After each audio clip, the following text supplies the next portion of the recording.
वडोदरा से गुजरने वाले दिल्ली मुंबई एक्सप्रेस वे पर एक भयानक हादसा सामने आया है, जिसमें एक व्यक्ति की कार में आग लगने से जिंदा जलकर मौत हो गई। पादरा पुलिस ने मामले की आगे की जांच शुरू कर दी है। अब ये साफ नहीं है कि कार में आग हादसे के बाद लगी या किसी और वजह से लगी। घटना की खबर मिलते ही फायर फाइटर्स और पुलिस का काफिला मौके पर पहुंचा और शव को बाहर निकलकर पोस्टमार्टम के लिए भेज दिया गया है।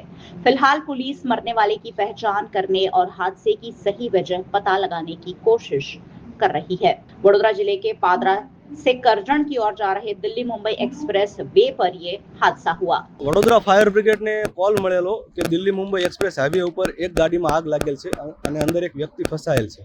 તો તાત્કાલિક વાસના ફાયર બ્રિગેડની ગાડીએ ટર્નઆઉટ લીધું અને સમય સૂચકતા વાપરીને સ્થળ પર આવી અમારા ફાયરના જવાનોએ આગ પર કાબુ મેળવેલ, પરંતુ અંદર જે વ્યક્તિ ડ્રાઈવર હતા તે અંદરને અંદર ડેથ થઈ ગયેલ છે। આખી ગાડીમાં આગ લાગી ગયેલી હતી અને જે બોડી હતી તે ત્યાં ફસાઈ ગયેલ હતી। તો સૌથી પહેલાં આગ કંટ્રોલ કરી અને ત્યારબાદ અમારા જવાનોએ બોડીને બહાર કાઢેલ છે।